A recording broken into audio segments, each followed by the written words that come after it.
talking about what I was doing. And that was kind of that introduction. Oh, wow, this is really a thing. So when And you had you, mentioned earlier about all the different niches in the note space, Yeah. and the ability to pivot. And Yeah. I think that's key, and that's one of the themes that we're going to have at Note Expo this year is just in the ever-changing market. Are you ready to pivot? The only, my only word of caution on that is there's a difference between being prepared to pivot and then just being chasing shiny objects. Right? mm, So sometimes you got to stay focused on what's working in the market right now and not dabble too much in 18 different things. Yeah. But on the other hand, when the lead comes to your desk, you need to know, am I going to flip this loan and make a fee? Am I going to buy a partial on it? Am I going to, you got to be able to do something because we're all spending money on marketing, whether Yep. we're doing something like this and talking Yep. about business and, hey, send me deals, or Yep. if you're looking to buy, let me know, or, that kind of stuff. So I would say be ready to pivot, but also stay focused on, what your core business is. And in our case, it's always been seller finance. Yeah. are you guys buying wraps at all? Are you guys getting into that space buying wraps? We've talked about it a lot. It's definitely a hot market for the creators, but wrap notes don't seem to be fitting in well with the note buyer if we can't pay off the underlying lien. Yeah, well, if you don't pay off the underlying lien, you're technically in second position, right? So Yeah. that limits the investor pool, Yeah. people that are comfortable doing that. We Yeah. buy wraps, but most of the time we do require to pay off the underlying debt because we do Yeah. want to be in first lien position. Absolutely. Unless there's just such crazy, equity, or we love the property, or, Sure. it's an outlier. But our basic stance is, hey, you bought a house for this, you wrapped it, we'll buy that note, you'll make, whatever we pay off, you'll make that spread and, get your Yeah. capital back and go do your next deal. So we usually require the underlying to be paid off. So Note Expo, I believe, was one of the first conferences I went to. And I believe, weirdly enough, I think you were one of the first people I met. You probably didn't realize it. I was sitting with a buddy of mine and he introduced us. And one thing I want to make sure people realize is these note conferences who are very nervous about going. Me and Ethan talked to a lot of people before his last year, and we heard from those people who listened to us and talked to us that their nervousness was a 10 for some of them. Once they got there, it dropped from a 10 to a 0. Talk a little bit about how note conferences, for those who may be new or just getting into it, is not as a stuffy atmosphere as some may think. It's not at all intimidating, but go ahead, Bob. Yeah, no, and we try to make that environment so that it's not, right. I mean, if the only conference you ever went to was like an MBA conference or something, then that's you got your suit on and you're meeting with a bunch of bankers, and I can tell how there's 2,000 people there and you might feel a little intimidated. But we started Note Expo. This will actually be our 10th annual Note Expo, and we wanted to create an environment where not only do we have quality content, whether it's general sessions, panel discussions, whatever, but we have a community where you can connect with people, whether it's new or reconnect.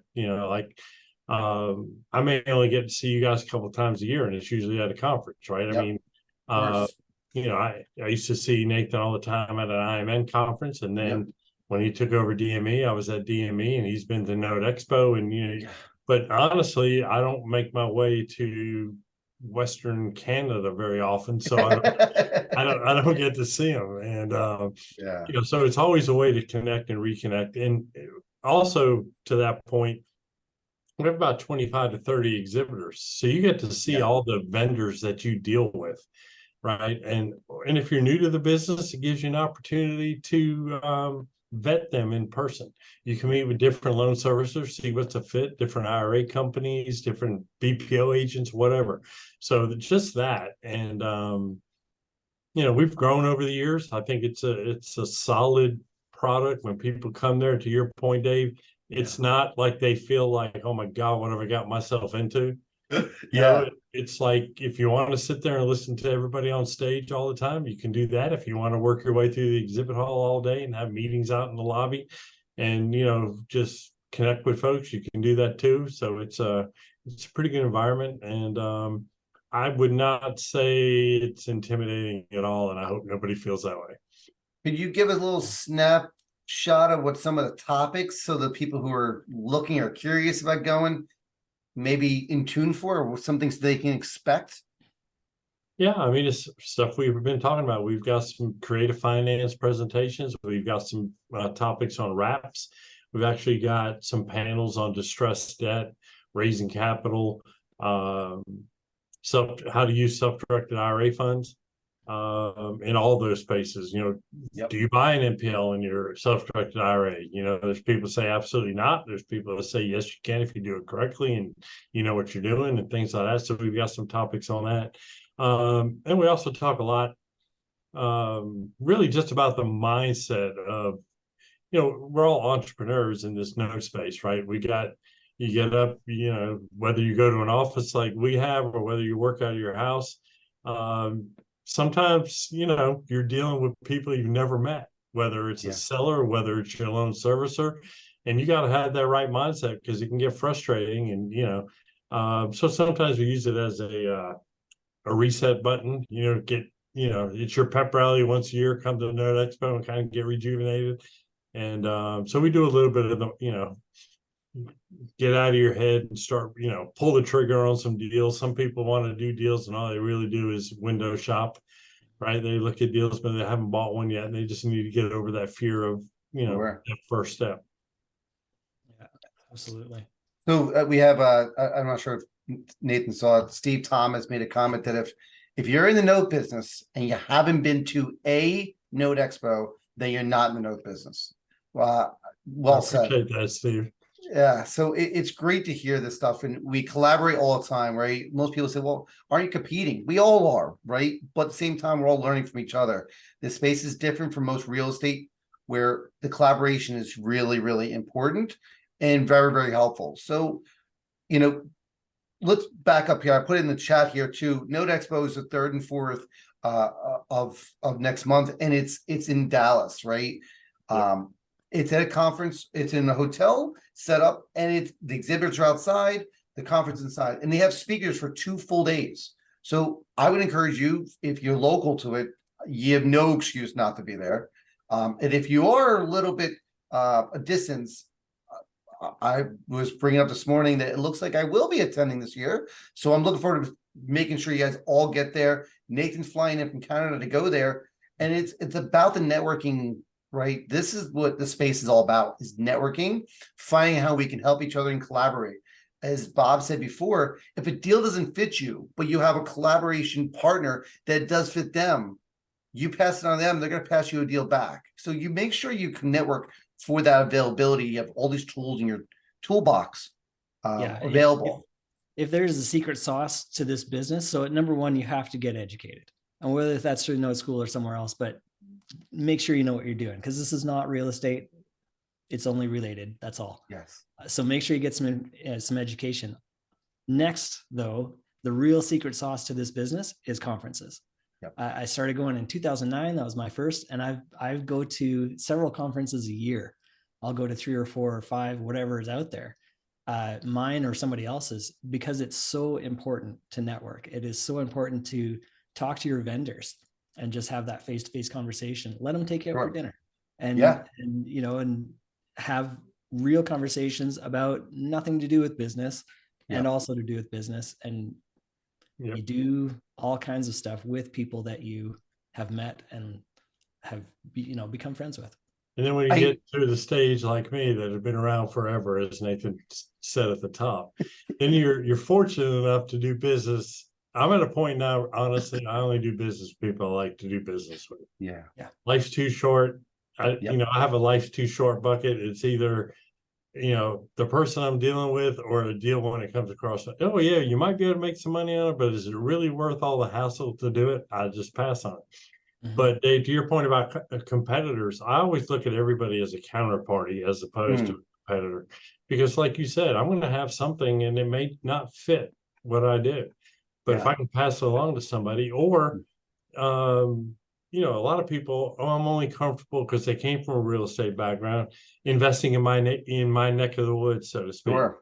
Well, in an environment like Note Expo, you're able to network and have boots on the ground in other areas, right? Yeah, that's Oh, I met huge. this guy and he lives in Michigan. He can help me out with that Detroit deal or that Kansas City deal or whatever. And I mean, if I ever get a note in Western Canada, I know who to call. Right? I mean, I'm Yeah. looking, Nathan. I'm looking, but I haven't got one yet. But We're you just extremely find out rare. what people's, what their buy box is, what Yeah. they like. You may have some loans and you need some capital. You may find somebody looking to buy a partial. Yeah. Maybe they got a grandkid and they have a small IRA they need to build, so you sell them a small partial in that. So, one thing we really like is all our breaks, lunches, and happy hours are all right in the exhibit hall. Mhm. Right? And you sit there, you meet the vendors. We set up, I think, tables of 10 so that you get to have lunch with people or some new folks. So Yeah. not to I beat a wouldn't. dead horse, but it is all about networking. Yeah. Yeah, and I encourage people, don't necessarily sit with people Yes. go ahead and sit somewhere where you don't Yes. know anybody, and it's real easy. I know it's really intimidated, but it's really easy. You just go down and you find this table and there's one spot and you say, hey, is this seat taken? Yes. That's all it takes. Yes. That's all it takes. It's Yeah. really easy. Yeah. And you'll find, especially I've found in the note world, people are extremely friendly, Yeah. and they're willing to share all kinds of information and knowledge with you. So, And I challenge you though, if you're going to these expos too, besides talk to someone you don't know, is follow up with the connections you do make. I can't tell you how many people go to conferences, exchange business cards, and never follow up. Yeah. I give them my cards to all the people, and I don't get an email, and I'm shocked. I encourage you guys. This is the keys to this business. You got to network. You got to talk to people. If they're a BPO agent, or if they live in Michigan or wherever, just having their business card on file and reaching out to them and saying, hey, it was good talking to you means a lot, right? Yeah, So the world has changed to some degrees as far as people not having business cards a lot of times. And it does make it difficult. And that's one of the reasons why conferences like ours and Nathan's have come up with, the app on the phone where you can connect with people on the app. You can, connect with people after the event via the app still. You should do it. Capture people information. So don't get all freaked out if you don't have a business card or whatever. You still got very true. Use the app and but connect with people through the app, right? Don't just use it to have it. Make sure you follow up with them. Talk to them afterwards. Absolutely. That app is not only active at the conference, it's also active